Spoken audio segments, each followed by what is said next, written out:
পুতুল ডায়েরি ভালোবাসার কুঁড়েঘর, যেখানে প্রতিটি শব্দ লুকিয়ে আছে হৃদয়ের অনুভূতিতে, প্রতিটি নিঃশ্বাসে জন্ম নেয় নতুন প্রেম।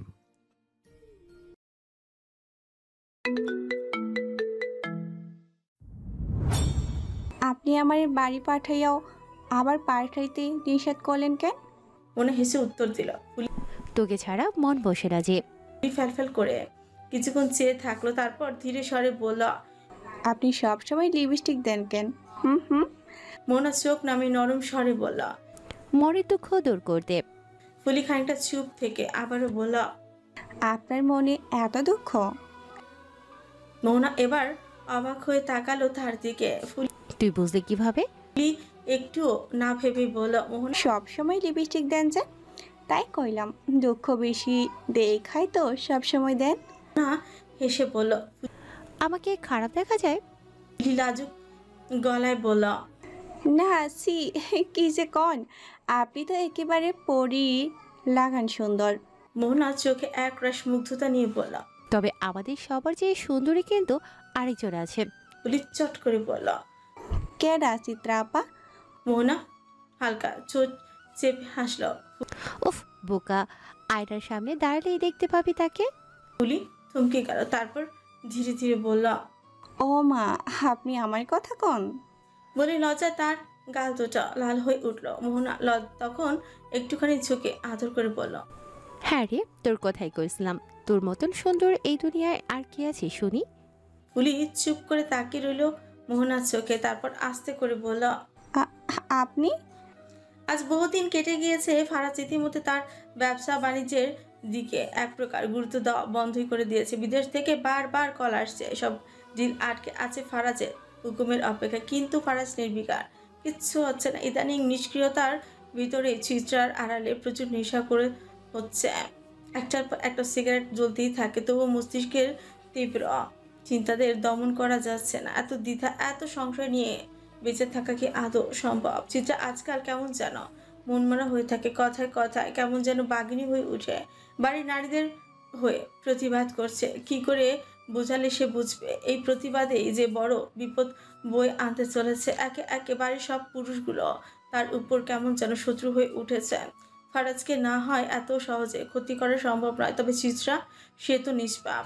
তার মনে তো সবার মতো এত বিষ নেই।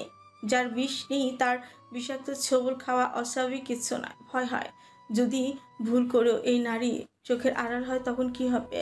মনের আড়ালও কি হয়ে যাবে? তবে মাঝে মাঝে আফসোস হয় বড়। চিৎকার করে যদি মনের হাহাকার মিশিয়ে চিত্রাকে সে বলতে পারতো, আমাকে আকাশের সাথে তুলনা করে ভুল করনি আগুন সুন্দরী, তবে আমি এক বিন্দু উদার নই। বিশ্বাস করো, বিষাক্ত নীল আমার বিষময় প্রতিটি শিরা উপশিরা। শুধুই বিষাক্তের ছোঁয়া আমার ত্যাগ করা প্রতিটি নিঃশ্বাসের রন্ধ্রে রন্ধ্রে। এই শরীর, এই হৃদয়স্থে তোমাকে ঠাঁই দিয়ে কেমন যেন অম্লতায় ঘিরে ফেলেছি। তোমায় প্রতিটি সময়ের ঘূর্ণিপাকে, তোমার চোখে ভালোবাসা তীব্র হৃদয় কারা চাহুরি আজকাল চূর্ণ বিচূর্ণ করে ফেলছে আমার অন্তরের অন্তঃস্থল। কি করে বোঝাই বলো?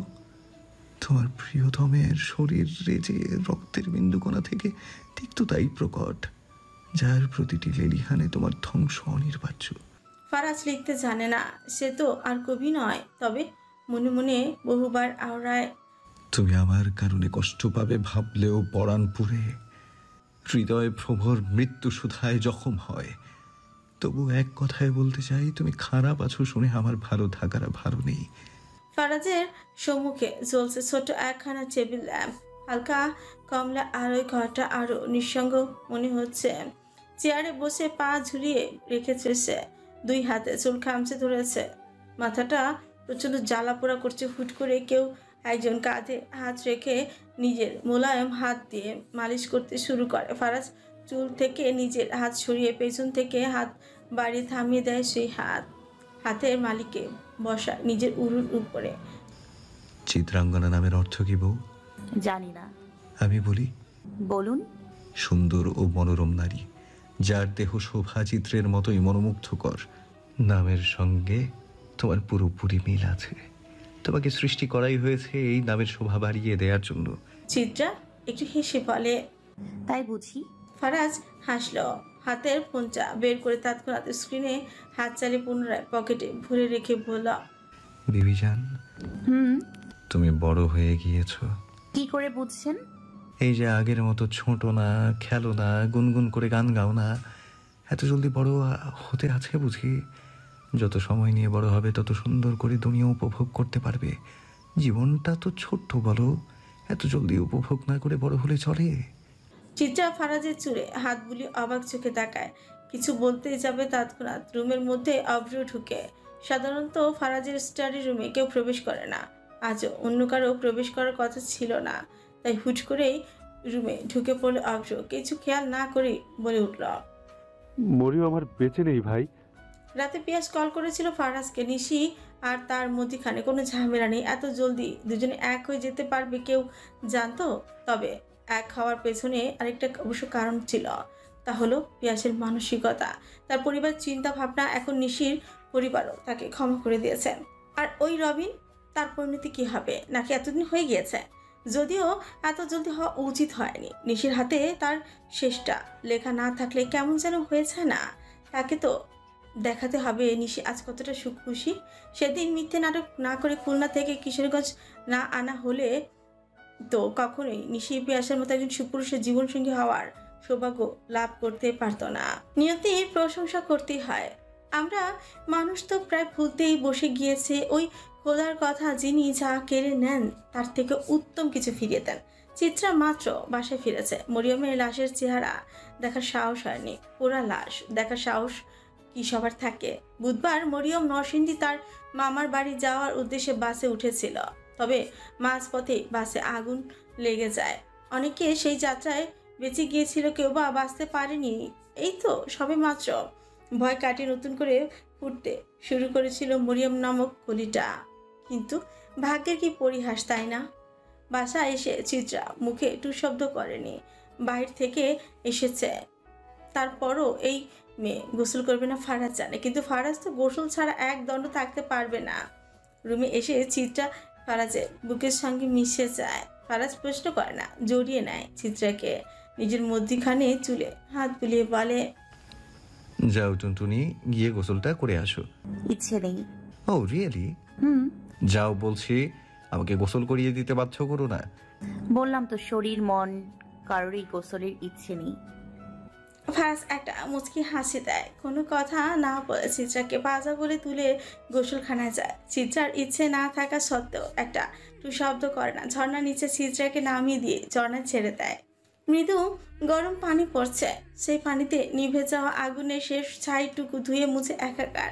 গোসল শেষে ফারাজ চিত্রার জামা বদলে দেয়, জোর করে ভাত খাইয়ে ওষুধটাও খাইয়ে দেয়। ফারাজ আর শোক পালন করতে ইচ্ছে করছিল। 30 বছর জীবনে যা শোক পালন করেনি তা এখন বিয়ের পর একটা একটা করে পালন করতে হচ্ছে।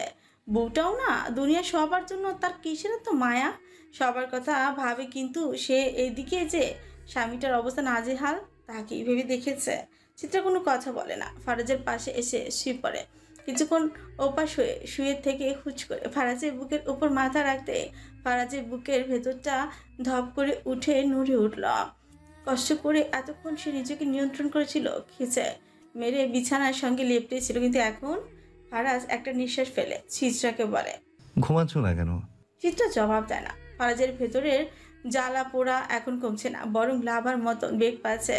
তারপর নিঃশ্বাস ভারী হচ্ছে। দীর্ঘদিন পর তার অহর রজনীর রাত জাগা বিরহ খানিকটা হালকা হয়েছে। বাস খেলে তো এমনিতেই খেতে হবে, আর অমনিও এর চেয়ে ভালো রোম্যান্স করে একেবারে ফাঁস খাওয়া। সময় নষ্ট করলে তারই লস। মরিয়মের মৃত্যুতে তার খারাপ লাগার কথা ছিল না মনে হয়, তাই বোধহয় কোনো অনুভূতি জন্মাচ্ছে না। আর ফারাজের কাছে ইমোশন হচ্ছে ছোট লোকের জিনিস। ফারাজ এলাহির এসবে পোষায় না। জল্লাদের এত ইমোশন থাকলে কারাগারে পাপীদের ফাঁসি দিবে কি? জল্লাদের মায়া থাকতে হয় না, ফালতু জিনিস ওইসব। ঘুমিয়ে পড়ো। চিত্রা এবার জবাব না দিয়ে ফারাজের বুকে হাত রাখে। সেই হাত ধীরে ধীরে বুক গড়িয়ে নিচে নামতে শুরু করে। ফারাজের অবস্থা এবার সত্যিই খারাপ। বউ তার পাশে শুয়ে তাকে ব্যাট টাচ করছে। ছোট লোক বউয়ের ছোট লোকই সব কারবার। হাত গভীরে হারানোর আগে ফারাজ খপ করে ধরে ফেলে চিত্রার হাতের কবজে। নিজেকে এ বেলা নিয়ন্ত্রণ করা এত কঠিন কেন? পৃথিবীর সবচেয়ে কঠিন কাজ বোধহয় এটাই। হুট করে চিত্রা অপাশ ফিরে ঘুমানোর প্রস্তুতি নিয়ে গভীর গলায় বলল, ঘুম ধরেছে, ঘুমালাম। মেয়ে কি বলে? ঘুম ধরেছে তার? আসো মেয়ে, তোমায় ঘুমের থেরাপি দেই। মুহূর্তেই ভেতর ফারাজ চিত্রাকে নিজের দিকে ঘুরিয়ে নেয়। দু হাতের কবজি একসাথে জড়িয়ে নিজের এক হাতে শক্ত করে চেপে ধরে, পূর্ণ আয়াতে নিয়ে ফেলে তাকে। অতঃপর চিত্রার বক্ষ পাঁজরের উপর ঝুঁকে পড়ে ফারাজ। আজকে কঞ্চে পড়লে, বিবিজান, তোমার হাত তো আমার 12টা বাজিয়ে দিয়েছে। তোমার হাতের কাজ শেষ, now it's my turn. Johan গটগট করে একের পর এক মদের বোতল খালি করে দিচ্ছে, কারণ আজ তার তো খুশির দিন। ওই শালি মরিয়মটা নাকে দড়ি দিয়ে ঘোরাচ্ছিল তাকে, এখন দুর্ঘটনায় মরেছে, ভালো হয়েছে, একেবারে উচিত শিক্ষা। তবে জোহান একটু অবাক হয়েছে বটে, কারণ সেই রাতে মরিয়ম তাদের বাড়িতেই ছিল, কিন্তু সে কি করে টের পেল না? যদিও পাওয়ার কথা ছিল না। একে তো এত রাত করে সে বাড়ি ফিরেছিল, তার উপর সেই সময় বাড়ির সবাই ঘুমিয়েছিল, তাই কি করে জানতো বাড়িতে কেউ এসেছে? আর সেই ব্যক্তি ওই মরিয়ম মেয়েটাই। তার উপর ওই মেয়ে যে এই বাড়িতে ছিল তাও তো কখনোই জানা হতো না, যদি না লাশ যাচাই করতে জোহান মরা বাড়িতে যেত। ভাগ্যিস সেখানে সাবধানের সহিত যাওয়া হয়েছিল, তা না হলে জানতেও পারতো না চিত্রার ক্লাসমেট ছিল ওই মেয়ে, আর না জানতে পারতো চিত্রা শোক পালন করতে সেখানে হাজির হয়েছে। জোহান আরেকটা মদের বোতল খুলে একবার নৌকায় বসে থাকা সোহানের দিকে তাকায়। এই কাইলার মাথা ওকে খেয়েছে। মেয়ে মানুষের প্রেমে এমন ডুবে মানুষ। চিত্রার জন্য আজকাল কাজকর্ম সব ছাড়তেই বসেছে। ভাগ্য ভালো তার সঙ্গে এতগুলো মানুষ কাজ করে, তা না হলে সে যা শুরু করেছে দেখা যেত কবি ব্যবসার পেছনে আগরবাতি জ্বলছে। রাজন ভাই কই গো? রোশান জোহানের দিকে তাকে মুখ বাঁকানি দিয়ে টেনে বলল, তাকে কি আজকাল পাওয়া যায়? সে তো এখন নতুন সহায়খানার স্পেশাল কাস্টমার। ঘরে বউ রাইখা বৈশার মহব্বতে দেওয়ানা। নদী ভাবির তো কপাল পুড়েছে, তাহলে কি করার? যদি বউয়ের থেকে বেশেরা সুন্দর হয়? দেখার দৃষ্টি সুন্দর হইলে কয়লারেও সোনা মনে হইব। ঘরের বউরে ভালোবাসলে বাহিরের শিলাকলার প্রতি এত আকর্ষণ জন্মাইতো না। ঘরের বউকে এত ভালোবেসে কি লাভ? কই আপনার ভালোবাসা তো খাঁটি ছিল, তবুও বিশ্বাসঘাতকতা জুটলো কেন কপালে? এই যে আজ বহুদিন হলো জান্নাত তো আর ফিরলই না। কেন ফিরল না? এই দেশ ধ্বংসের দিকে ধাবিত হচ্ছে। পাপ আর পাপ, যে মরছে তার জানাই হচ্ছে না কোন দোষে তাকে নির্মম মৃত্যু দেওয়া হচ্ছে। আর যারা মারছে তারাও জানে না কেন মারছে, কেবল জানে মারতেই হবে। সোহাগ ইদানিং নেশা করছে। প্রথমে চিত্রাকে হারলো, তারপর বাবাকে, এখন আবার স্ত্রীকে। জান্নাত ভালো পরিবারের মেয়ে, কিন্তু অতীত ভালো না। থাক কিছু অতীত, সোহাগের সঙ্গে না হয় ছাই হোক। যেদিন কেউ সেই ছাই দুই হাতে কুড়িয়ে নিবে, সেই দিন সবাই জানতে পারবে সোহাগ বিশ্বাসঘাতক নয়। সেদিন রাতে সে বিশ্বাসঘাতকতা করেনি, উল্টো তাকে নির্মমভাবে বিধ্বস্ত করা হয়েছিল, টুকরো টুকরো করা হয়েছিল তার অন্তরের প্রতিটি খঞ্জকে। এই তো বাবার মৃত্যুর পর সোহাগ মনে মনে ঠিক করেছিল জান্নাতের সঙ্গে থেকে সবটা শুরু করবে। মেয়েটাকে আর কতদিন এভাবে প্রেম আঙ্গারে পুরাবে? অধিকার আছে তার ভালোবাসার পাওয়ার, অধিকার আছে অধিকার পাওয়ার। সবটা যখন মনে মনে গুছিয়ে নেয় সোহাগ, তখনই হঠাৎ দূর থেকে আগত একটা ঝড় জান্নাতকে দূরে কোথাও ঠেলে নিয়ে যায়। সব শেষ। মায়ের মুখের দিকে আজকাল তাকানো তাই কেমন কঠোর। মানুষটা বোমের মতো গলে গিয়েছে, নিভে গিয়েছে তার অহংকার। আর হিংসা বিদ্বেষ সময়ই পারে মানুষকে বদলে দিতে। মারিয়া ভাবির দিকেও তাকানো যায় না। সংসারের একজন ভেঙে পড়লে আরেকজন কি ঠিক থাকতে পারে? পোয়াতি মানুষ, শরীর ঠিক যায় না। এই সময়ে মায়ের উপর যা বয়ে যায় তার প্রভাব গর্ভের সন্তানের উপরও পড়ে। মারিয়া ভাবি হাসে না, কথা বলে না, কেমন যেন একটা হয়ে গিয়েছে। আর মাহাদি ভাইকে নিয়ে বলার মতো কিছুই নেই। তাকে দেখলে এই রুক্ষ জড়জীর্ণের মরুভূমি লাগে, যার মধ্যে কোমলতা নেই, আছে কেবল তিক্ততা। বাড়িতে তো থাকেই না ঠিক মতো, শুধু বউকে ভালো ভালো খাবার কিনে দিলেই কি সব হয়? এই সময় একটা মেয়ে স্বামীর থেকে একটু যত্ন চায়, একটু সময় চায়, কিন্তু ওইসবের বজ্র অভাব মাহাদের। যে দিন দুনিয়া ভুলে খেয়েছে। ভাবির হয়তো খুব করে বলতে ইচ্ছে করে, কিন্তু বলি বলি করে কোনোদিনও হয়তো বলা হয়ে উঠবে না। সোহাগ খোলা সড়কের নিচে একা হাঁটতে হাঁটতে অন্ধকারে হারিয়ে যায়। পরনে সাদা কালো চেক শার্টটি অন্ধকারের অতলে হারিয়ে গিয়েছে। সোহাগ ধোয়া ছেড়ে বিষাদে জর্জরিত কঞ্চে গলা ছেড়ে মৃদু কঞ্চে একটা আহত নিঃশ্বাস নিংড়ে দিয়ে তাতে বিড়বিড়িয়ে এলো চিত্রা নামক মুখটি থেকে। সে আকাশের দিকে তাকিয়ে চোখের কোণে জমে থাকা জল হাতের উল্টো পিঠ দিয়ে মুছে ক্ষতবিক্ষত একটা হাসি আঁকলো ঠোঁটের কোণে। অতঃপর গলা ছাড়ল, আমায় ভাসাইলি রে, আমায় ডুবাইলি রে, কোন দরিয়ায় পৌঁছে কোন নাই রে। অনেকটা দিন কেটে গিয়েছে। আজ রাতের গাড়িতে হানিমুনের উদ্দেশ্যে কক্সবাজার রওনা হবে আয়শা আর অবশ্য। যাওয়ার আগে প্রয়োজনীয় কিছু জিনিসপত্র ক্রয় করতে হবে। হানিমুন বলে কথা, যদিও ফারাজকে রেখে হানিমুনে যাওয়ার কথা ভাবতে কেমন কেমন লাগা শুরু করে, কিন্তু ফারাজ ভাইয়ের সঙ্গে তো আর হানিমুন করা যাবে না। অভ্র নিজের মাথায় নিজে একটা চাপড় মারে। কি সব ছোটরা কি চিন্তা ভাবনা করছে সে? ফারাজ ভাইয়ের সঙ্গে হানিমুন? মুহূর্তে অভ্রের কাছে ছাঁকুনি দিয়ে উঠল। ফার্মেসির সামনে বেশ কিছুক্ষণ দাঁড়িয়ে ওষুধের নাম মনে করতে লাগলো অবশ্য। বজ্র আসার সময় ওষুধটা নিয়ে আসতে বলেছে, কিন্তু কি এক কঠিন নাম একবার উচ্চারণ করার পরই বুলে খেয়ে বসে আছে অবশ্য। ঝিরিঝিরি বৃষ্টি পড়ছে। দোকানের সামনের এক পাশে দাঁড়িয়ে আছে আয়শা, বসে বসে ধোয়া ওঠা কফি পান করছে। অভ্র ওষুধের নামটা মনে করার চেষ্টা করে কিছুক্ষণ, কিছুতেই মনে পড়ছে না। আয়শা এগিয়ে এসে অভ্রকে তার কফিটা দিয়ে বলে, এটা মজা না, এটা তুমি খেয়ে শেষ করো। অভ্র ভালো ছেলের মতন কফিটা হাতে তুলে নেয়, বজ্রকে কল লাগায়। চুমুক দিতেই দোকানদার এগিয়ে এসে একটা মুচকি হাসি দিয়ে বলে, আরে ভাই, বুঝতে পারছি আপনার যে নতুন বিয়া হইছে। ওষুধের নাম কইতে এত লজ্জা পাওয়ার কিছু নাই। প্রথম প্রথম সবারই একটু এমন হয়। এক ঝটকা অভ্র নাকে মুখে কফি উঠে যায়। সে দোকানদারকে একটা ধমক দিয়ে বলে ওঠে, আরে মিয়া, নাউজুবিল্লাহ মার্কা কথা বলেন কেন? শরীর ব্যথার ওষুধ নিয়ে আসছিলাম, নামটা ভুলে গিয়েছি দেখে মনে করার চেষ্টা করছিলাম। শালার ব্যাডার কালা মাইন্ড। যা, কিনবই না আপনার দোকান থেকে ওষুধ।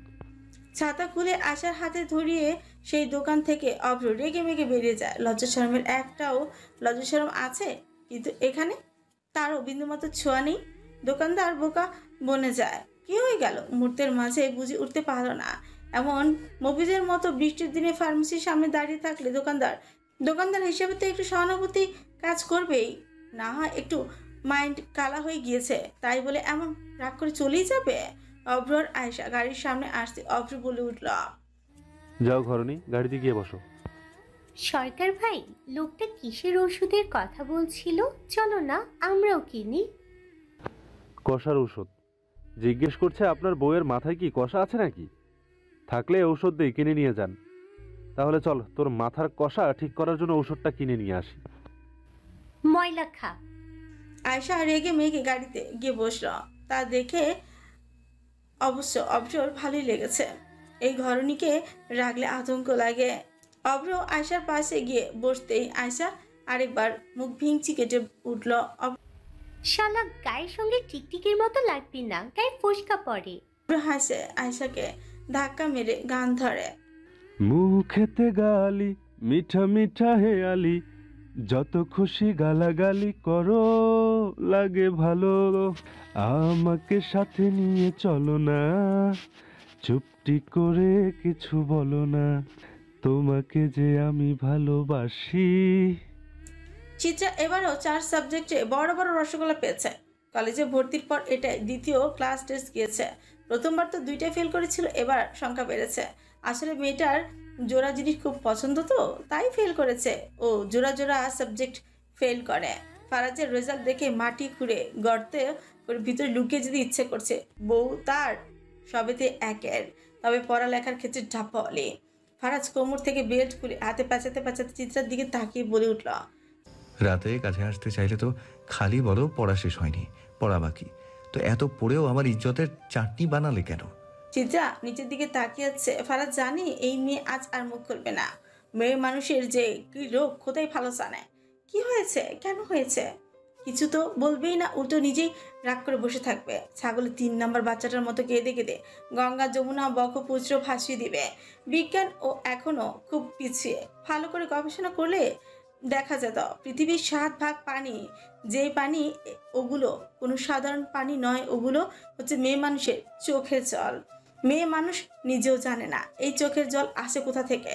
সে কাছে বা কেন, কিন্তু ওই একটাই কাছে, কাছে কেন জানা লাগবে না। রাগ করলো কেন জানা লাগবে না। কেবলই কাঁদতে হবে, রাগ করতে হবে, ঝগড়া করতে হবে, এমন বিচিত্র অদ্ভুত গুণগান যার মধ্যে নেই, সে তো নারী নয়। নারী নামের মহা মহিষী নারী। ফারাজ পুনরায় চিত্রার দিকে তাকায়, ঘাড় নাড়িয়ে মনের অজান্তে বলে উঠল, আস্তাগফিরুল্লাহ, মন আমার বাজে বকছে। ওইসব গুণগান যার মধ্যে নেই সে কি মহিষী হওয়ার যোগ্যতা রাখে? নারীদের একটু রাগ, একটু অভিমান না করলে পরিপূর্ণ লাগে না, কেমন জানি ব্যাটা ব্যাটা লাগে। ফারাজ চিত্রাকে টেনে নিজের কোলে বসায়, বেলটা হাত থেকে খোলে বিছানায় ছুঁড়ে ফেল, জড়িয়ে ধরে শক্ত করে চিত্রার কোমর, নিজের থুতনিটা চিত্রার কাঁধের উপর রেখে নরম গলায় শুধোয়, একটু তো পড়ালেখা করো গো বিবিজান, তোমার এই নম্বরের থেকে তো তোমার স্বামীর সাইজ বড়। চিত্রা চোখ বড় বড় করে তৎক্ষণাৎ ফারাজের দিকে তাকাতে ফারাজ একটা শুষ্ক ঢোক গিলে বলা, আস্তাগফিরুল্লাহ বউ, জুতোর সাইজের কথা বলেছি, বিশ্বাস করো। বিশ্বাস না হলে চেক করে দেখতে পারো, আবার জুতোর সাইজ। জলদি ফারাজ প্রমাণ দেখানোর জন্য নিজের একটা জুতা এনে চিত্রার সামনে ধরে, নে আবুলের নাতনি, সাইজ দেখ। কোনটার সাইজ? আবার জিজ্ঞেস করে কোনটার? আরে বলদি জুতার সাইজ, জুতা চিনিস বউ? চিত্রা জুতার দিকে তাকায়, আসলেই তার নাম্বারের থেকে বেশি বড় ফারাজের জুতার সাইজ। তবুও সে মনে মনে মুচকি হাসে, চোখ দুটো তরমুজের বীজের মতো সরু করে দাঁত কিলি বলে, বাহ, মানতেই হবে, সাইজ তো হ্যাপি। আপনার জুতার। কক্সবাজারের আজকেই শেষ দিন, তারপর বাড়ি ফিরতে হবে অব্র আয়েশাকে। এই 1 সপ্তাহ ভালোই কেটেছে, যদিও ভালোবাসা থেকে ঝগড়ে বেশি হয়েছে, কিন্তু তাতেই কেমন যেন ভালোবাসার গন্ধ পাওয়া যায়। সন্ধ্যায় হোটেল থেকে বের হওয়ার পর সেই চোলাচুলি অভ্র আর আয়শার মধ্যে, কিন্তু বউয়ের সঙ্গে বেশিক্ষণ রাগ করে থাকা যাবে না, তাও এই রাতের বেলা। মেয়ে মানুষ বলে কথা, পরে যদি হানিমুন এনজয় করতে না দিয়ে খাট থেকে লাথি মেরে নিচে ফেলে দেয় তাকে, এখনই হাড় ভাঙা যাবে না। শত হলে তো কুদ্দুসকে জন্মতে এখনো বাকি আছে। কি করে আয়শাকে নিজের কাছে আনা যায় ভাবতে ভাবতে আয়শার স্যান্ডেলের ফিতা বেল্ট দিয়ে অনেকটা কেটে ফেলে অভ্র। নিশ্চয়ই নিচে বালুর মধ্যে যখন হাঁটবে তখন এই স্যান্ডেলের ফিতা ছিঁড়ে যাবে, তখন তো মেয়েটার বালুর মধ্যে হাঁটতে পারবে না। উপায় না পেয়ে স্বামী নিকটে সাহায্যের জন্য আসতেই অভ্র সুযোগকে কাজে লাগিয়ে আয়শাকে পাচা খুলে তুলে নেবে, তারপর টুকটুক করে হেঁটে একেবারে রুমে এনে দরজা লাগিয়ে বইয়ের সঙ্গে জম্পিস হানিমুন করবে। যেই ভাবা সেই কাজ। নিচে নামতেই আয়শা মুখ ভেঙচি কেটে উল্টো দিকে হাঁটা শুরু করে। অভ্র তার পেছন পেছন যেতে নিবে, তার আগে সুইমিং কস্টিউম পর এক যুবতী মেয়ে তার কাঁধে এসে হাঁস রেখে বলে, আর ইউ সিঙ্গেল? অভ্র সেই মেয়েকে দেখে চমকে ওঠে, রাতের বেলা এই দামড়ি মেয়ে এসব কি পড়েছে? আহারে, মেয়েটার কি অভাব! একটু টাকা বেশি থাকলে জামার সাইজটা একটু বড় হতো। দেশে এখন এদের জন্য গরিবী ভাতার ব্যবস্থা করা হয়নি কেন এখনো? মেয়েটা আবারও চুল নাড়িয়ে বলে উঠল, হেই বয়, বলো না তুমি কি সিঙ্গেল? চলো একসঙ্গে সাঁতার কাটি। না আপা, আমি বিবাহিত। চোখ পেছন থেকে সামনে এনে, ওই দেখেন আমার সাঁতার কাটার পার্টনার কোমর দুলিয়ে দুলিয়ে চলে যাচ্ছে, আমিও গেলাম। উফ, নিউলি ম্যারিড কাপল, দ্যাট কিছুদিন আগে এলে হয়তো চান্স পাওয়া যেত। কিছুদিন আগে কেন, তুমি আমার জন্মের দিন আসলেও তোমার মতো দামড়ির প্রতি আমার ইন্টারেস্ট জন্মাতো না। এসব তো মুখের কথা, কত জীবনসঙ্গী দেখলাম জীবনে বউ রেখে আমাদের মতো হুড়পড়িদের পিছনে ছুটে। মিস করলা চান্দু, এত ভালোবাসা দেখাচ্ছ না, কয়দিন পর দেখবে তুমিও বউ ছেড়ে অন্যের পিছনে ছুটছো।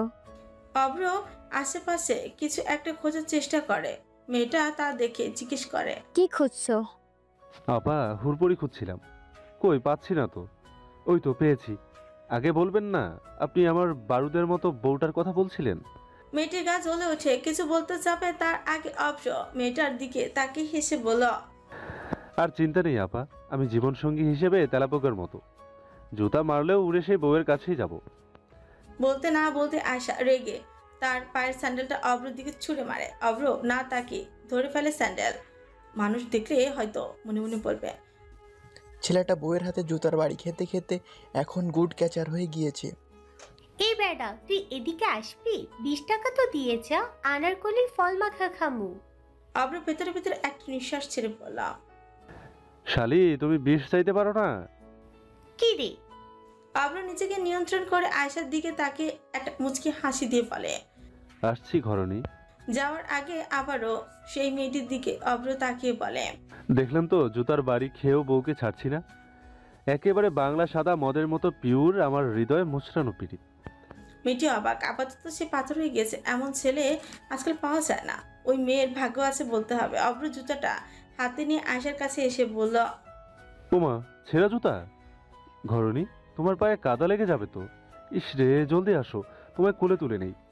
লাগবে না, আমার খালি পায়ে হাঁটার অভ্যাস আছে। তুই আগে বল, ওই নেংটি মহিলার সঙ্গে কোন রসের আলাপ করছিলি? কই? আমাকে কি কানা ভাবিস তুই? আস্তাগফিরুল্লাহ, কি বলছো? নাটক মাত করো প্রিয়, তুমি যে একটা ভণ্ড তা আমি জানি। আশা রেগে আরো কিছু বলতে যাবে তার আগে সন্ধ্যার স্নিগ্ধ সৈকতের এক মুগ্ধতাকে ডিঙিয়ে অব্রর অধর থামিয়ে দেয় আয়শার বলি। আশেপাশের দৃষ্টির দিকে তার নজর নেই। আয়শা নিজেকে ছাড়ানোর জন্য ছটফট করতে অব্র আরো তাকে শক্ত করে চেপে ধরে। এত শক্তি পুরুষের গায়ে? হুট করে আয়শা ধাক্কা দিয়ে নিজেকে ছাড়ি একবার আশেপাশে তাকায়, তারপর ছিছি বলে উঠছে, কি করছো?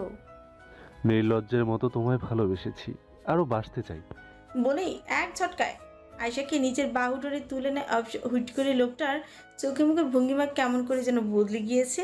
এই লোকের হুট করে কি হলো? আয়শা একটা ঠোক গেল, কঞ্চে বলল, না মাও, বলছি লোকে দেখছে। কে শুনে কার কথা? অভ্র সেদিকে আপাতত লক্ষ্য নেই। তার লক্ষ্য অনেক আগে গভীরতা ডুব দিয়েছে। এখন কেবল গন্তব্য একটা জায়গায় থমকে আছে। এখন নিষেধ শোনার নয়, বরং বেহায়ের মতো বেপরা প্রেমে নিজেকে বিসর্জন করার সময়। বাড়িতে আজ চিত্রা আর ফারাজ ছাড়া কেউ নেই। সারা বাড়ির মানুষ আজকে পালন বাড়িতে গিয়েছে। সবার দাওয়াত ছিল, ফারাজ আর চিত্রারও ছিল, কিন্তু ফারাজ নিজেও জানি আর চিত্রাকে তো ওই কাইল্লা পাঠার সামনে যাওয়ার অনুমতি দেওয়া বিলাসিতা। চিত্রা চকলেট লাভা কেক খেতে মন চাইছে সকাল থেকে। ফারাজ তা শোনা মাত্র এক মুহূর্তে দেরি করেনি, সোজা কিচেনে গিয়ে কেক বানিয়ে আনে। চিত্রাকে রান্নাঘরে ঢুকতে দেয়নি ফারাজ। বউ তার রান্নাঘরে গেলে ঘেমে যাবে, গরমে কি অবস্থা হবে। চিত্রা রান্নাঘরের দরজার সামনে অনেকক্ষণ ধরে উকিঝুঁকি মারছে। খাওয়ার লোভ তো আছে, সঙ্গে আছে দুষ্টু সব চিন্তা ভাবনা। কেকের এত মারাত্মক গন্ধ, কেক তৈরি হয়ে গেলে কিচেন থেকে ঘেমে টেমে একেবারে বের হয়ে আসে ফারাজ। কিন্তু তবু এই লোককে এত সুন্দর লাগছে। পরনে সাদা শার্টের শরীরের সঙ্গে আছে সুগঠিত দেহ, স্পষ্ট কিন্তু দারুণ তার প্রতিটি শৈলী। আপনাকে মারাত্মক লাগছে, কিন্তু বলতে হবে এলাহি, আপনি কিন্তু কড়া এক পিস। স্বামীকে টিজ করছো? আমি টিজ শুরু করলে কিন্তু পালিয়ে শেষ রক্ষা হবে না। বাড়িতে কেউ নেই, মাথায় আছে তো, আজ বাঁচা মুশকিল। আজ আর বাঁচতে চাই না, মেরে ফেলুন। ফারাজ কেকের এক চুক চিত্রার মুখে তুলে দিয়ে ছোটের ঠোঁট ছুঁয়ে দেয়। চিত্রা নীল রঙের শাড়ি ভেদ করে ফারাজের হাত চলে যায় অজানা কোথাও। তবে ফারাজ চিত্রাকে ছেড়ে দেয়। চিত্রা আরো জাপটে ধরে ফারাজের শার্টের কলার। ছাড়বেন না প্লিজ। আরে বেটি ছাড়, স্বামী সর্বনাশ করার জন্য দেখি উঠে পড়ে লাগছিস। এসব লুচ্ছামি কই থেকে শিখেছিস বউ? আমার অতি প্রিয় গরু ফারাজেন্দ্র এলাচ পদ্মায় থেকে। আরেকবার বাজে বকলে কেক দিব না। এই না, সরি। হয়েছে, সাইড দাও, নাহলে আজ পুরো দমে সর্বনাশ হবে আমার। খানিকটা সর্বনাশ হওয়া তো দোষের কিছু নেই। আমি আগে গোসলটা করে আসি, তারপর কার হাতে কার কি হয় দেখছি। গোসল না করলে এক মুহূর্ত টিকতে পারবো না। ফারাজ কোথাও যাবেন না প্লিজ। ফারাজ চিত্রার কপালে হাত ছুঁয়ে দেখে, তাপমাত্রা পরীক্ষা করে দেখে। ওই জ্বর তো আসেনি, নাকি জিনে আমার দৌড় বউটারে, একমাত্র আপন বউ, এর আবার কিছু হয়ে গেলে তো মুশকিল। এই বউ, শরীর খারাপ লাগছে? করা করবেন না। সরি।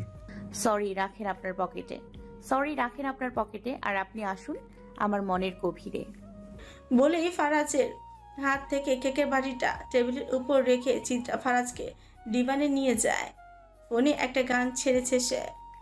চিত্রা ফারাজের হাতে হাত ছুঁয়ে দেয়। সত্যি যেন দুটো স্রোত এক হয়ে গিয়েছে। সে ফারাজের কঞ্চমণি ছুঁয়ে নেশালো কঞ্চে বলে ওঠে, ইদানিং আপনি বড্ড লোভ করছেন এলাহি, আপনি কিন্তু খুব লোভী। ফারাজ চিত্রাকে মুহূর্তেই উল্টো দিকে ঘুরিয়ে কোমর জড়িয়ে কানের কাছে হাসকি গলায় হিসিয়ে পড়ল, হ্যাঁ আমি লোভী। তোমার বুকের উষ্ণতায় জড়ানো এখন শুধু আমার অভ্যাস নয়, বরং লোভে পরিণত হয়েছে। এই লোভ কোনো যুক্তি মানে না, শুধু কাছে টানে, বুকে জড়ায়, তীব্র কাঁপুনিতে অতল গভীরে ডুবিয়ে রাখে তোমার মধ্যেখানে আমায়। ফারাজ কোলে তুলে চিত্রাকে ডিভানে শুয়ে দেয়। চিত্রা ডিভানে শুয়ে ফারাজের শার্ট টেনে ধরে টান দিতে ফারাজ তার উপর ঝুঁকে আসে। ফারাজের চোখে একরাশ নেশা, এই নেশায় সে ভেতর ভেতর মরছে। ফারাজ চিত্রার ঘাড়ে ভালোবাসা বুলিয়ে দিতে কেঁপে উঠল চিত্রার সর্বাঙ্গ। শরীরের তীব্র একটা ঝাঁকুনি দিয়ে উঠল। পরক্ষণেই প্রেম তৃষ্ণা দ্বিগুণ হয়ে জ্বলে উঠল দুটো অতৃপ্ত মনে। অতৃপ্ত শরীর জুড়ে ফারাজের হাত চিত্রার মুখের উপর থেকে এলোমেলো হয়ে পড়ে থাকা চুলগুলো সরিয়ে দিয়ে গাল ছুঁয়ে হাতের নিচ দিকে ভাসিয়ে দিল। দাঁত বড্ড গরম, এসির বাতাসেও কিচ্ছু হচ্ছে না। বেপরা ফারাজ শার্টের পরোয়া করলো না। এলো পাতারি টেনে হিঁচড়ে খুলে ফেলো গা থেকে শার্টটা। কোথায় ফেলেছে নিজেও জানে না, জানতেও চায় না। স্ত্রীর মধ্যে নিজেকে সে আত্মসমর্পণ করার আগে দরজার কলিং বেল এক লমায় স্বপ্নে থমকে দিল। ফারাজের মেজাজটা সেই শব্দে মুহূর্তেই চরম বিগড়ে গেল। বিরক্তির ফলে মুখ থেকে জাতীয় শব্দ বেরিয়ে এলো। সে উঠে বসে বলল, কোন তামাশা? এই সময় তামাশা করতে আসছে? ফারাজ দরজা খোলার জন্য উঠে যাওয়ার জন্য প্রস্তুত হতে চিত্রা তার হাত ধরে তাকে থামিয়ে দিয়ে বলে, আপনি থাকুন, আমি দেখছি। হ্যালো প্রিয় শ্রোতা বন্ধুরা, আপনারা শুনছেন পুতুল ডায়েরি প্রেজেন্টস ভালোবাসার সুন্দর সুন্দর গল্প। আমাদের কাজকে আরো সুন্দর করার জন্য আপনাদের উৎসাহ প্রয়োজন। আপনাদের উৎসাহ আমাদের অনুপ্রেরণা। ধন্যবাদ। ফারাজ ঘড়ি দেখে না তো, এত জলদি তো তার 14 জেনারেশন আসার কথা নয়। তাহলে কি এলো? চিত্রা শাড়ি ঠিক করে ঘোমটা দিয়ে দরজা খুলে দিতে একটা মেয়েকে দেখতে পায়। কোনো অপ্সরা থেকে কম যায় না এই মেয়ে, কিন্তু বিদেশি মেম সাহেব ঠিক যেন। মেয়েটি চিত্রাকে একবার ওপর থেকে নিচ অব্দি পরখ করে চিত্রা ফ্রুকুচকে শুধায়, কে আপনি? মেয়েটি ভাঙা ভাঙা গলায় বাংলা বলে, রোজালিয়া শাওলেট, ভালোবেসে সবাই আমাকে রোজ বলে ডাকে। ফারাজ জীবনে পায়ের উপর পা তুলে জিজ্ঞেস করলো, বেবিজান, কোন ফকিন্নি রোমান্সের টাইমে ভিক্ষা চাইতে এসেছে? চিনি না আমি, একটা ম্যাম সাহেব এসেছে। আপনি আসুন না, আপনি আসুন তো এদিকে। মেম সাহেব নাকি ফালতু সাহেব? কোন খবরপুরি ধবল রোগী আসছে আমার পিড়িতে চুল দিশা পড়াতে? বলে এক রাশ বিরক্তি ভাব নিয়ে ফারাজ দরজার সামনে দাঁড়াতে মুহূর্তেই তার চারপাশ থমকে যায়। মুখ থেকে আপনা আপনি বেরিয়ে আসে, রোজ তুমি মেঘ হয়ে ভাসবে আমার আকাশে, আমি বৃষ্টির ফোঁটা হয়ে ঝরবো তোমার হৃদয়ে। অব্র থামলো, থেমে একটা হাসি দিল। অব্র হাসলে গালে চোল পড়ে। কি যে ভীষণ রকম সুন্দর দেখায়। রুমে জানালা খোলা, দূরে সমুদ্র সৈকত দেখা যাচ্ছে। অব্র খাটে এসে আয়সার পাশে বসল। বসে হাত ছুঁয়ে চোয়ালে হাত রাখলো আয়সার। গভীর কণ্ঠে বলল, আমায় কোনোদিন ছেড়ে যাবে না তো ঘরণী? আয়সা হালকা হাসলো, তারপর চোখ নামে মৃদু গলায় বলল, যদি ছেড়ে যাই? অব্রের কণ্ঠ কেঁপে উঠল। আয়সা মরেই যাব। চমকে তাকালো। এভাবে বলো না, মুখে ছোড়া কিছু তীরে বুকে এসে লাগে। অব্রকে আয়সা বুকে আগলে নেয়। অব্র পিয়াসির বক্ষ বাজারে নিজেকে নিবেদন করার আকুল আবেদন জানে, হাতে চুমু খায়। সেবার সে তার ভালোবাসা, তার পরিবারকে হারিয়েছিল, তবে এবার আর সেই ভুল হবে না। জানের সঙ্গে লড়াই করে যদি জান রক্ষা করতে হয়, তবে তা না হয় সে তাই করবে। অব্রকে আরো গভীরভাবে কাছে টেনে নেয় আয়সা। অব্র আবেশে নিখোঁজ হয় ঘরণীর অন্তরস্থলে। জ্যোৎস্না ঘেরা রাতের আকাশ পেয়ে নিভু নিভু চাঁদের আলো সরকার দম্পতির হিয়া ছুঁয়ে যায় অতল প্রণয়ের এক মুষ্টি অনুকারে। উত্তর মৃত্তিকায় তলিয়ে যায় দুটো ঘর জুড়ে, খেলে যায় ভারী নিঃশ্বাসের প্রেমময় স্পন্দন। স্পন্দিত হৃদয়ের অতৃপ্তির কামুকার জোগাড়ে হারিয়ে যায় আরও একটি ভালোবাসার গল্প, অপরিপক্ক মুহূর্ত। মাহাদি ভ্যান নিয়ে রাতের আধারে মিশে যাচ্ছে। মাঝে মাঝে ক্রিং ক্রিং শব্দ হচ্ছে। সাধারণত এই শব্দটার সঙ্গে কারো কারো আবেগও জড়িয়ে আছে বলা চলে, বিশেষ করে বাচ্চাদের জন্য। হুট করে দুপুরবেলা সবাই যখন ঘুমিয়ে থাকে তখন আইসক্রিম ওয়ালার ক্রিং ক্রিং শব্দ তুলে গ্রামের অলিগলি ঘুরে বেড়ায়। এক বাটি চাল দিয়ে আইসক্রিম নিয়ে খাওয়া হাজারো মানুষের কাছে আজ স্মৃতি। তবে মাহাদির বিষয় আলাদা। তার রাতের আধারে শব্দ তুলে ভ্যান নিয়ে চলাচল সম্পর্কে যদিও কেউ জানতো, তবে ভয় পেত ওই শব্দকে। তীব্র জড়তা কাজ করতো সবার মাঝে, কারণ ওই ভ্যানে স্বয়ং মানুষরূপী একটা জানোয়ার বসে আছে, যার একমাত্র বাসনা অসহায়দের যান নিয়ে পেট চালানো। মাহাদিকে যে করেই হোক মানুষ জোগাড় করতেই হবে, কিন্তু আজ কোথাও সুবিধা করতে পারছে না। বড় ঝামেলা বলা চলে। নতুন একটা কাজ দেওয়া হয়েছে তাকে, এত ভরসা করে, অথচ সে কিছুই যদি না করতে পারে তবে বিষয়টা কেমন গুলিয়ে যাবে না? আকাশ আবার ডাকছে। মাহাদি বিরক্ত হয়ে ছাউনির নিচে ভ্যান রেখে দাঁড়ায়। ভ্যান থেকে গামছা বের করে মুখটা মুছে কাপড়ের পানি মুছতে শুরু করে। হুট করে তাড়াহুড়োয় কেউ একজন তার পাশে দাঁড়ায়। একটা ছেলে, বয়স কতই হবে, এই 16 থেকে 17। ছেলেটা সিগারেটের শেষ অংশটুকু শোষণ করে মাটিতে ফেলে পায়ে পিষে ফোনটা বের করে। ততক্ষণে বৃষ্টির বেগ বেড়েছে। হুট করে মাহাদির মাথায় খেলে যায় ভয়ানক নৌমৌসুমের পরিকল্পনা। কোনো দিন তো কোনো পুরুষ মানুষকে মারা হয়নি। আচ্ছা, পুরুষ মেরে নিজেকে অন্যভাবে প্রমাণ করলে কেমন হয়? তবে চিন্তা অন্য কিছু নিয়ে। পুরুষ মানুষ এইসব পেশায় কাজে লাগে না। তার উপর এই ছেলে যদি এই বয়সে নেশা করে, কিডনি লিভার কি আদৌ ভালো আছে, নাকি এর পেছনের সময় শক্ত ব্যয় করাই পুরোটাই অপচয় শশব্যস্ত হবে, সাব্যস্ত হবে। আমি মাহাদি, তোমার নাম? নির্বিকার ভঙ্গিতে জিজ্ঞেস করলো ছেলেটা।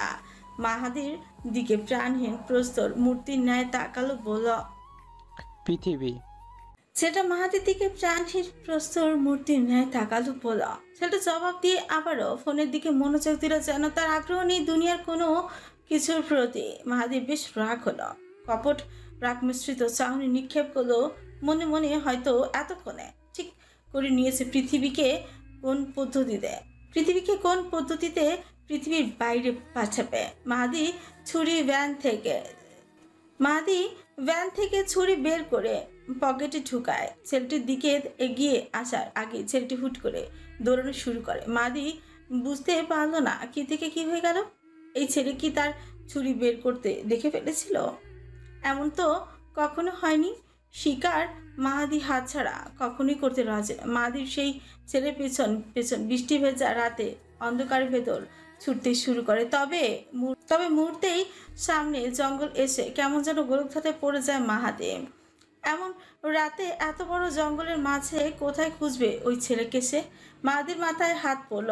এই ছেলে তার চেহারা দেখেছে, একে বাঁচিয়ে রাখলে ঝামেলা লেগে যাবে। মাহাদি বারবার সোহানদের কথা মনে পড়ছে, তারা ভুলের শাস্তি ক্ষমা করা, দ্বিতীয়বার সুযোগও দেয় না। যদি এই খবর তাদের কানে পৌঁছে যায়, যদি এই ছেলে থানা পর্যন্ত চলে যায়, পাগলের মতো ছন্নছাড়া হয়ে এদিক সেদিক খুঁজতে শুরু করে। সারা রাত কেটে যায়, পা আর চলছে না, শরীর কাজ করা বন্ধ করে দিয়েছে। বেজা চুপচুপে গায়ে গাছের নিচে বসে আছে সে। আর তারপর হুট করে ঝিমুনিতে ক্লান্ত দেহ অবশ হয়ে আসে, আর চোখের পাতা না চাইতো এক হয়ে যায়। সোফা চিত্রার পাশে বসে আছে ফারাজ। রোজ শটাং হয়ে দাঁড়িয়ে আছে তার পাশে, ব্লেজার আর প্যান্ট পরে সে বিজনেস ওম্যান লাগছে। আসলেই এই মেয়ে দেখতে মাশাআল্লাহ। ফারাজ কপাল চুলকে চিত্রার দিকে তাকিয়ে পা তুলে দেয় টেবিলের উপর। চিত্র বিরক্ত হচ্ছে। এই লোক সোফার সঙ্গে এমন রোম্যান্স করতে শুরু করেছে কেন? একবার বসছে তো একবার উঠছে, একবার তো শুয়েই পড়ছে। চিত্রা রোজের দিকে তাকায়, তাকে বসতে বললে রোজ সঙ্গে সঙ্গে ক্ষমা করবেন, বস অনুমতি না দেওয়া পর্যন্ত বসতে পারবেন না। ফারাজ ভ্রুকুচকে রোজের দিকে তাকায়। রোজ তখনও শটাং হয়ে দাঁড়িয়ে আছে। ফারাজের চোখে মুখে বিরক্তির ছাপ। একে তো এই মেয়ে লাফ দিয়ে ইতালি থেকে এখানে চলে এসেছে, তার উপর বস বস বলে কানের মাথায় খাচ্ছে। এই রোজ, সিট ডাউন। Okay sir. মেয়েটা আশেপাশে একবার তাকালো, হয়তো কোথায় বসবে সেটাই ভাবছে। এখানে বসো। ফারাজ ইশারা করতে রোজ নির্দ্বিধায় তার কথা মতো বসলো। কথায় কথায় আস্তে আস্তে চিত্র জানতে পারলো অব্র যেমন ফারাজের বিশ্বস্ত লোক, তেমনি রোজও তার আরেক বিশ্বস্ত লোক। সব জায়গায় পুরুষ মানুষের দরকার পড়ে না, কিছু কিছু জায়গায় মহিলাদেরও পড়ে। রোজের দরকারগুলো সেই সব কাজে। রোজের বিষয়ে শুনে চিত্রার খুব ভালো লাগলো। এমন মেম সাহেব সে আগে কখনো দেখেনি। আর এই মেয়ে তো পুরোই বস ভক্ত। আচ্ছা, ওয়াশরুম ধরলো কি ফারাজের থেকে অনুমতি নেয় রোজ? কিন্তু তোমার এখানে আসার দরকার কি ছিল? তোমার কাছে তো আমি সব সঁপে দিয়ে দায়িত্ব বুঝিয়ে এখানে এসেছিলাম। বস, আসলে আমি অফার আপনাকে মিস করছিলাম, না এসে থাকতে পারলাম না। আর ওইখানের কাজ শেষ করেই এসেছি। বাকি লোকজন তো আছেই, একটু ওদেরকেও কাজ শিখতে দিন। চিত্রার মাথায় এইসব কাজের কথা ঢুকলো না। সে চা নাস্তা বানাতে চলে গেল কিচেনে। রোজ আসায় সে খুশি, তার সঙ্গে কথা বললেও ভালো লেগেছে। কিন্তু ফারাজ কেন বললো না তার একটা মেয়ে অ্যাসিস্ট্যান্টও আছে? বললে কি এমন ক্ষতি হতো? চিত্রা কি ফারাজকে খেয়ে ফেলতো নাকি? ফারাজ একবার রান্নাঘরের দিকে তাকালো, তারপর হিসিসি রোজকে বলল, সবগুলো ডিল ওইখানে আটকা পড়ে আছে, আর তুমি না জানিয়ে এখানে কেন চলে এসেছো? তুমি মেয়ে বলে তোমায় ছেড়ে দেবো ভাবছো? আমি ফারাজ গড়তেও জানি, আবার মারতেও। রোজ শান্ত গলায় বলল, বস, আপনি ভালো করে জানেন আমি কেন এসেছি। আপনি হয়তো আপনার লক্ষ্য ভুলে গেছেন, কিন্তু আমি ভুলিনি। আপনি শিকারের সঙ্গে খেলছেন বস। শিকারী যদি শিকারকে ভালোবাসে তা হয় পৃথিবীর সবচেয়ে বড় বোকামি। খাদ্যকে ভালোবাসা যায় না, আর খেলায় মাতোয়ারা হওয়া আরো বড় ভুল। ঠান্ডা গলায় জিজ্ঞেস করল, কবে যাবে? যতদিন না আপনি আসল ফারাজ এলাহির রূপে ফিরছেন। আমি 20 বছর আপনাকে কখনো এত এত মিষ্টভাষী হতে দেখিনি। অনেক হয়েছে অভিনয়। এবারে অভিনয় জগৎ থেকে নকল ফারাজ এলাহির মুক্তির পালা। যাকে শেষ করতে এসেছেন তাকেও তো জানতে হবে ফারাজ এলাহি ডেনমার্কের নয়, বরং সে হচ্ছে ইতালির সবচেয়ে বড়। আর কিছু বলার আগেই ফারাজ ছুটে গিয়ে গলা চেপে ধরল রোজের দাঁতের ধত পিষে বলল, শাট আপ। রোজের মুখে এক ফোঁটাও ভয় নেই, কারণ ছোটবেলা থেকেই সে বসকে এই রূপেই দেখে এসেছে। নরম সৌম্য ফারাজকে তার অচেনা লাগে। তার বস খলনায়ক, আর সেটাই সত্যি। ফারাজের জন্ম হয়েছে খলনায়ক হওয়ার জন্য, নায়কের মতো মুখ্য চরিত্র তার জন্ম নয়। ফারাজ এক মুহূর্ত পর বিরক্ত হয়ে তাকে ছেড়ে দিল। মেয়েটকে বলছি তোমার থাকার ব্যবস্থা করতে, এখন সামনে থেকে যাও। রোজ থামলো না। আমার অভ্র কোথায়? ফারাজ ঠান্ডা গলায় বলল, তোমার Abhra? Are you kidding me? সে এখন বিবাহিত। বস বলুন সে কোথায়? Get out of here. Faraz রোজকে কষ্ট দিতে পারবে না। অভ্র আর রোজ তার চোখে সমান। অভ্র তার ডান হাত হলে রোজ ফারাজের বাম হাত। খুনাখুনি, অ্যাসাইনেস, ফাইটিং সব কিছুতে এই মেয়ে পারফেক্ট। কিন্তু ফারাজের মেজাজ বিগড়ে যাওয়ার কারণ আছে। এখানে রোজের এইসব কথা বলা অনুচিত ছিল। যদি চিত্রা শুনে ফেলতো এই মেয়ে এসেছে তো ফারাজের ভালো করতে, কিন্তু ভালোর সঙ্গে তো আবার চিত্রার খারাপত্ব জড়িয়ে আছে। চিত্রা চা নাস্তা নিয়ে রান্নাঘর থেকে ফিরতে একটু অবাক হয়। রোজ কোথায়? ফারাজ শান্তভাবে বলল, উপরে পাঠিয়ে দিয়েছি। হায় আল্লাহ, কি করেছেন? ওর কি হয়েছে? ও রিল্যাক্স হানি, মেয়েটকে বলেছি উপর তলায় ওর থাকার ব্যবস্থা করতে, ও সেখানেই গেছে। আচ্ছা, আমি আরো কি না কি ভাবলাম। আচ্ছা, ওর রুমে নাস্তা দিয়ে আসি। চিত্রা হাত ছেড়ে আছে। দরকার নেই, ওটা টেবিলের উপর রাখো তো। চিত্রা হাত থেকে ট্রে কেড়ে নিয়ে টেবিলের উপর রেখে ফারাজ তাকে নিজের কোলের উপর বসালো। বলল, কোথায় যেন ছিলাম আমরা? Let's go one more time. ছাড়ুন তো, কি যে করছেন? দরজা খোলা, আর এখন বাড়িতে মানুষও আছে। থাকুক না। চিত্রা লজ্জা পায়। লজ্জায় হাত দিয়ে মুখ আড়াল করতে ফারাজ চিত্রা হাত সরিয়ে ঠোঁট এগিয়ে দেয় ভালোবাসার দীর্ঘ পরশ। কিন্তু মুহূর্তেই সবটা এলোমেলো হয়েছে তীক্ষ্ণ একটা কণ্ঠস্বরে। ও মাই গॉड, হিন্দু বয়ের দেখি লজ্জা শরম নেহি হ্যায়? গলত টাইমে চুমাচুমিং করিং? দিস ইজ নট করা উচিত উইক মিকে ছাড়া। প্লিজ মুখেও চুমিং করিং হিন্দু বয়। ভোর 4টার কাছাকাছি জানলা ফাঁকগুলো ধূসর আলো ঘরে ঢুকছে। আয়শা অবসর বুকে মাথা রেখে গুনগুন করছে। হঠাৎ বুক থেকে উঠে গিয়ে রুমের লাইট অন করলো। ঘরের মধ্যে অনেকগুলো ম্যাগাজিন আর ইংরেজি বই রাখা ছিল। আয়শা একটা বই হাতে নিয়ে কিছুক্ষণ উল্টে পাল্টে অভ্রকে বলে, ডার্ক রোমান্স আবার কি সরকার সাহেব? অভ্র এক লাফে উঠে এসে বইটা তার হাত থেকে কেড়ে নিল। এসব বই তোকে দেখতে হবে না কুদ্দুসের মা। বলো না।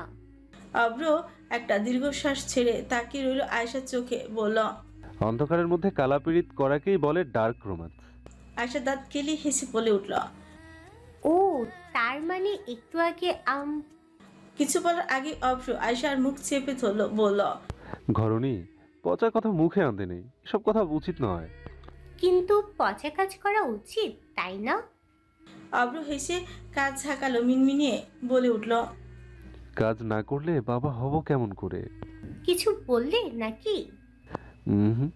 চলো বিছানায় চলো, এখনো কত গল্প বাকি। কাল তো শালার কুত্তা মার্কা জীবন শুরু, আজ একটু বাঁচতে দাও। কাল তো উপরেই চলে যাব, মানে কাজে। অভ্র আয়শার হাতে একটা ম্যাগাজিন ধরিয়ে দেয়। আয়শা বিছানা চিৎ পটম হয়ে শুয়ে পড়ে। হাড়মোড়া ভাঙতে ভাঙতে সে পৃষ্ঠা উল্টাতে থাকে। হুট করে এক জায়গায় এসে থেমে যায় তার আঙুল, চোখ আটকে যায় একটা চকচকে পিস্তলের ছবিতে। কৌতূহলী দৃষ্টিতে তাকায় সে। তখনই অভ্র বলে উঠে, এটা ক্যাবট গানস দ্য জোন্স 1911।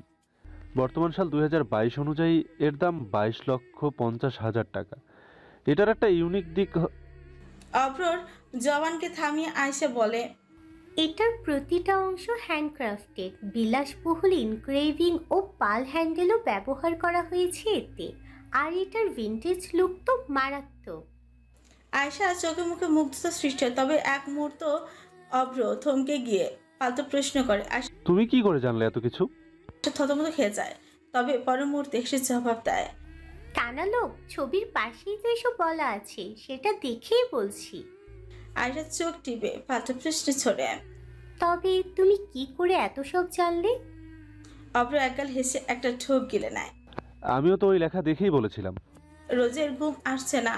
অভ্রকে এসে সে অনেকগুলো কল করেছে, তবে ফোন বন্ধ।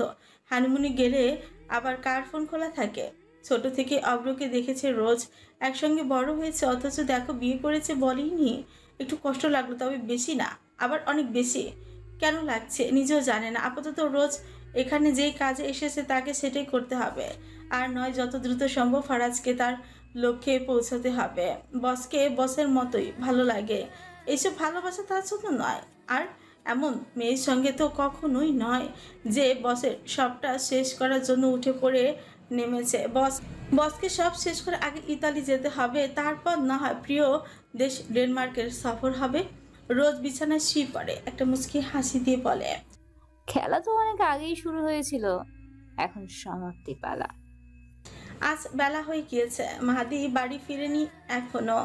চিন্তা হচ্ছে মারিয়ার। কাল ডাক্তারের কাছে গিয়ে জানতে পারে সে 4 মাসের গর্ভবতী, অথচ একদিনও উপলব্ধি করতে পারেনি। প্রথম সন্তান তো, শরীর মোটেও ভালো যাচ্ছে না মারিয়ার, তবুও সে মা হবে এটার অনুভূতি মুখে প্রকাশ করার মতো নয়। সোহাগ রাত করে বাড়ি ফিরছে।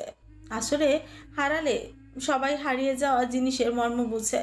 এতদিন জান্নাতকে সহ্য করতে পারতো না, কিন্তু এখন ভেতরে ভেতরে তারও হয়তো অপরাধ বোধ কাজ করছে। কিন্তু এখনো একটা বিষয় রহস্যই রয়ে গেল, যদি জান্নাতকে সে ভালোই বাসতো না, তবে সেদিন রাতে চিত্রাকে ফেলে উধাও হয়ে গিয়েছিল কেন? আর হুট করে নিখোঁজ হয়ে এই নতুন মেয়েকে বিয়ে করে বাড়ি এনেছে কেন? মারিয়া সোহাগকে ডাকার জন্য তার রুমে যায়। নাস্তা বানিয়েছে সে, সোহাগের পছন্দের নাস্তা। বৃষ্টির কারণে চীনা হাঁসটা বাতের ব্যথায় ভুগছিল, শেষে জবাই না করে পারেনি মারিয়া। সেটাই চুইঝাল দিয়ে ভুনা করেছে, সঙ্গে ছিটরুটি করেছে। বৃষ্টির দিন পরিবেশ শীতল, খেতে কিন্তু দারুণই লাগবে। কিন্তু সোহাগের রুমে উকি মেরে কেন জানি আর ডাকতে ইচ্ছে করলো না। ছেলেটা কদিন যাবত ঠিক করে ঘুমায় না, আজ ঘুমিয়েছে, ঘুমাক। যতক্ষণ ঘুমিয়ে থাকবে ততক্ষণ দুঃখ ভুলে থাকবে। মারিয়া শাশুড়ির ঘরে নাস্তা দিয়ে নিজের ঘরে যাওয়ার আগ মুহূর্তে দরজার ছকছক শব্দ হয়। মাথার কাপড়টা ভালো করে দিয়ে দরজা খুলতে মাঝবয়সী কালো মতো করে একটা লোককে দেখতে পায়। লোকটাকে দেখে মারিয়া সালাম দিয়ে জিজ্ঞেস করে, কাকে চাই? লোকটা গলা খাকারি দিয়ে জবাব দেয়, মাহাদি আছে, আমি ওর কারখানা থেকে বলতেছি। স্যার রে আমারে পাঠাইছে। মারিয়া কিছুটা অবাক হয়ে বলে, মাহাদি তো এখনো কারখানাতে ফিরেনি তো। লোকটা থমকে যায়। কারখানায়? হুম। কিন্তু হেই তো 1 মাস 2 মাস ধইরা কামে আসে না, বাধ্য হইয়া স্যার আমারে আজকে তার বাড়িতে পাঠাইছে। মারিয়ার মুখ থেকে অস্পষ্টে বেরিয়ে আসে, কি? জানালার সমেত সামনে গালে হাত দিয়ে রেখে চুপটি করে বসে আছে মেয়েটা। কি বিষণ্ণতা তার মন। বজ্র আষাঢ়ের ঘোর বর্ষা দিনে ভেজানো দরজায় মৃদু শব্দের সাথে মেঝেতে সন্তর্পণে পা ফেলে মেয়েটির সামনে এসে দাঁড়ালো। সেই কাছে আসা মেয়েটিকে কি মূর্খ বিহ্বল করে রাখতে সক্ষম হয়েছিল। না হলেই ভালো। বজ্রের অনুভূতি মেয়েটির জন্য কেবলই শূন্য। বজ্রের পার্শ্ব চোখে মেয়েটির এলো চুলের একবার চাইল। আগেও ঠিকভাবে কথা হয়নি। বড় ইতস্তত বোধ নিয়ে বজ্র চিকিৎস করলো। খাওয়া হয়েছে দুপুরের? মেয়েটি ধীরে ধীরে মাথা নাড়ে। ইচ্ছে করছে না। না খেলে অসুস্থ হয়ে পড়বে, পরে ওকে আমি কি জবাব দিব? মেয়েটির গলায় অভিমানের স্পর্শ। আপনি ভালোবাসেন, তাও এত সুযোগ থাকতে তাকে নিজের করে নিলেন না কেন? বজ্র হালকা হাসলো, মৃদু কঞ্চি বলা, ভাগ্যের উপর হাত নেই কারোর, তাকে আমি মুক্ত করে ভালোবেসেছি। যদি নসিবে থাকে সে, তবে আপনা আপনি আসিবে। মেয়েটি চুপ করে, একটু পর প্রশ্ন করে, সে কখনো আপনার চোখে চোখ রেখে মন পড়েনি? বজ্র এবার কোনো উত্তর দেয় না। কাজের মহিলা মনসুরা খাবার দিয়ে যায় তাকে। বজ্র শান্ত গলায় বলে, আমি কিছুদিন আসতে পারবো না, তবে কোনো অসুবিধা হবে না তোমার, আশা করছি। আর ফোন তো দিয়েছি, দরকার পড়লে কল করো। মেয়েটি জবাব দেয় না। আবার নিথর দৃষ্টি মেলায় জানালার ওপারে বিস্তৃত মেঘলা আকাশের দিকে। মন হয়তো বলছে ওটা আকাশ নয়, তারই প্রতিচ্ছবি। মেয়েদির যখন জ্ঞান ফিরে, যখন সে নিজেকে সোহানের আস্থানে আবিষ্কার করে, বাইরে প্রকৃতি ক্ষোভে দিগন্ত জোড়া ঝড়ের মাতম। বাতাসে কাঁপছে প্রকৃতির প্রতিটি কপাজ। দেশ জুড়ে ঘূর্ণিঝড়ের পূর্বাভাস ইতিমধ্যে হাওর আর নদী বেষ্টিত অঞ্চলগুলোকে নাজুক করে তুলছে। এত প্রতিকূলতার মধ্যে পুরনো ঘাটের নির্জল জলে নৌকায় ভিড়িয়ে স্থবির বসে আছে সোহান ও তার সঙ্গীরা। বাতাসে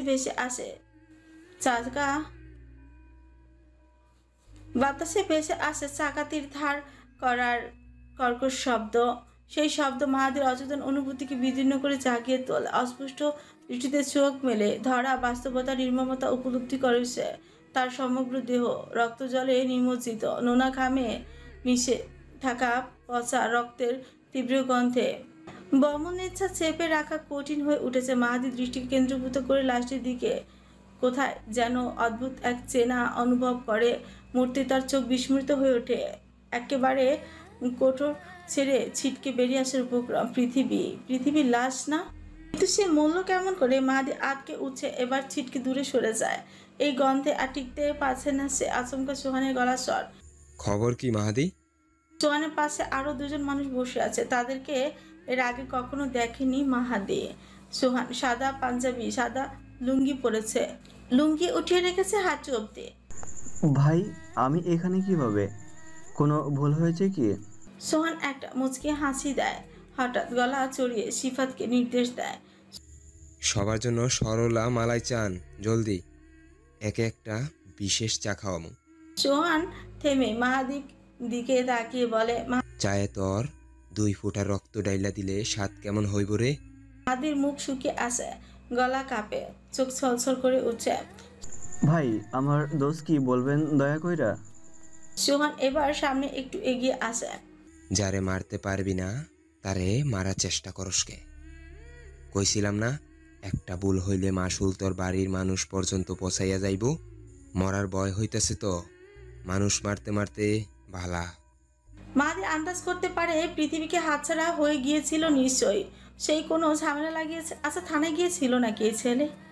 আর ওর লাশ এখানে বা কি করছে? ওকে মারলো কারা? সোহান চাকাতিটা হাতে তুলে নিল, চাপাতিতে হাত ছোঁয়াতে ঘাচাং করে কেটে গেল আঙুলের বুকের পাশে পাতলা চামড়াটা। সেখান থেকেই তাজা রক্ত বেরিয়ে এলো। সে কিছুক্ষণ সেই রক্তের দিকে তাকিয়ে থাকে অসুস্থ রকমের মুগ্ধতায়। তারপর সেই রক্তাক্ত আঙুল মুখে পুরে নেয়, চোখ বুজে। সাত চোখে কোনো নিষিদ্ধ তৃপ্তির শেষে আঙুলটা চেনে বের করে থুতুর সঙ্গে ছুঁড়ে ফেলে রক্ত। সিফাতকে বলে, সিফাত রে, পুরুষের রক্তে স্বাদ নাই রে, মহিলা মানুষের রক্তের স্বাদ চাই আমার। মাহাদির বউটাকে নিয়ে আয় তো, আমার তো এখনো চা খাওয়া বাকি। ফারাজকে জরুরি কাজে বাইরে যেতে হয়েছে। রোজও তার সঙ্গে গিয়েছে। অব্রটাও আজকে চলে আসবে। সেও সরাসরি ফারাজের কাছেই যাবে। ফারাজকে ছাড়া চিত্রার একটু ভালো লাগে না। কলেজ শেষ, আজকে ফারাজ আসবে না ভাবলেও খারাপ লাগছে। চিত্রা সিঁড়ি বেয়ে আস্তে আস্তে নিচে নামে। ফারাজ না আসলেও বাড়ির গাড়ি পাঠাবে। কয়েকটা তাগড়া গন্ডারের মতো লোক আসবে। ম্যাম ম্যাম বলে সালাম দিতে দিতে মাথা খারাপ করে দিবে। ফারাজ আসলে সবসময় তো সে ড্রাইভিং করে। চিত্র তো ফ্রন্ট সিটে জানালার সঙ্গে হেলান দিয়ে বসে থাকে। পা দুটো ফারাজের উরুর উপর দিয়ে। লোকটা এক হাতে ড্রাইভিং করে, অন্য হাতে কি সুন্দর করে পায়ে হাত বুলিয়ে দেয়, পা ধরে বসে থাকে। আজ লোকটা নেই। নিচে নেমে চিত্র অবাক হয়। সাদা গাড়িটার সামনে হেলান দিয়ে দাঁড়িয়ে আছে শ্যাম বর্ণের বজ্র কায়সার, পরনে ফর্মাল শার্ট প্যান্ট, চকচক করছে তার চেহারা। ডাক্তার সাহেব বলে কথা, চুইংগাম চিবা ছিল বজ্র। চিত্রা আসতে সানগ্লাসটা খুঁজে শার্টের সঙ্গে লাগিয়ে চিত্রার থেকে ব্যাগটা নিয়ে ব্যাক সিটে রেখে দিল। বলে, ওয়ালাইকুম আসসালাম ভাবি সাহেবা, সামনে সিটে বসবেন কিন্তু। ওয়ালাইকুম আসসালাম। ফারাজ পাঠিয়েছে? সে না পাঠালে আমার আর সৌভাগ্য কোথায় ভাবিকে রিসিভ করার। চিত্রা হাসলো, বলল, বাসায় যাব না, একটু নদীর ঘাটে নিয়ে যান না। কত কষ্টে বৃষ্টি থেমেছে। তাও ভালো আমাদের এখানে তেমন বৃষ্টি নেই, কিন্তু নদীর ঘাটে গিয়ে দেখি বৃষ্টি পড়ছে। পড়লে না হয় ভিজবেন। সত্যি ভিজতে বলছেন তো ভাবি? না থাক, বৃষ্টি জলে যদি কারোর অ্যালার্জি থাকে, ঠান্ডার সমস্যা থাকে, তখন তো দায়ভার আমার ওপর পড়বে। বজ্র স্মিত হাসলো। চিত্রা পুনরায় বলল, একটা বয়স পর্যন্ত এই সমস্যা আমার ছিল, পরে ঠিক হয়ে গিয়েছে। আমার বংশে তো সবারই এই সমস্যা ঠিক হয়ে গেছে, খালি আমার বেলায় উল্টো। বলে বজ্র চিত্রাকে গাড়ির দরজা খুলে দেয়। চিত্রা বসতে বজ্র গাড়িতে এসে বসে। কিছু দূর যেতে পুনরায় বৃষ্টি শুরু হয়। এই ফারাজকে ধরে এখন খেলাতে মন চেয়েছে চিত্রার। এমন ঝড় বৃষ্টির দিনেও সকালে ধরে বেঁধে কলেজে পাঠিয়েছে। বলে কিনা কলেজে না গেলে পড়ালেখায় মন দিতে পারবে না। ইস, বেটা বেশি জানে বলে আপনি মুখ ভেঙচি কাটলো চিত্রা। এখন কি আর করার, জলদি বাসায় যেতে হবে। কোনো শর্টকাট নেই যা দিয়ে জলদি বাড়ি যেতে পারবো? একটা আছে, তবে ওই রাস্তা একটা সারাইখানা পড়ে, নোংরা জায়গা। আমরা কি আর গাড়ি থেকে নামবো নাকি? জলদি বাড়ি চলুন। এই আবহাওয়ায় আর এক মুহূর্ত এখানে থাকতে চাই না বাবা। বজ্র রাজি হয়ে সেই রাস্তাতে গাড়ি ঢুকিয়ে দেয়। চিত্রা হা করে রাস্তার পাশে বড় বড় বাড়িগুলো দৃষ্টি উজাড় করে দেখে। এসব সুন্দর বাড়ির পেছনেও যে নোংরা গল্প লুকিয়ে তাকে জানতো। কিশোরগঞ্জে অনেক পর্যটক আসে, সেই সুযোগকে কাজে লাগিয়ে কি নোংরা ব্যবসা চালু করেছে এরা। হুট করে চিত্রা বজ্রকে গাড়ি থামাতে বলে। কি হয়েছে? দূরের একটা সরাইখানার দিকে বজ্রকে ইশারা করে। বজ্র দৃষ্টিপাত অনুসরণ করতে থমকে যায়, চোখ বিস্ফোরিত হয়ে ওঠে তার। চিত্রাও স্তব্ধ, দুজনেই কিছু সময়ের জন্য বুলি হারায় ফেলে। সরাইখানার সামনে একটা লোক দাঁড়িয়ে, তার পাশে যেই লোকটা ছাতা হাতে নিয়ে দাঁড়িয়ে তাকেও চেনে বজ্র ও চিত্রা। এটা রাজন ভাই না? বজ্র শীতল গলায় বলে। চিত্রা তাই তো দেখতে পাচ্ছি। একটু সামনে ঝুঁকে বলে, বজ্র কিন্তু সে এমন নোংরা জায়গায় কি করছে? নেমে গিয়ে দেখবো। বজ্র হাত বাড়িয়ে তাকে থামিয়ে দেয়। আরে না ভাবি। চিত্রা কিছু বলার আগে রাজন এবং আকবর সরাইখানার ভেতর ঢুকে যায়। চিত্রা এক মুহূর্ত নিঃশব্দে থেকে বলে, তাই তো বলি, নদী ভাবিকে অবহেলা করার মুখ্য কারণ কি?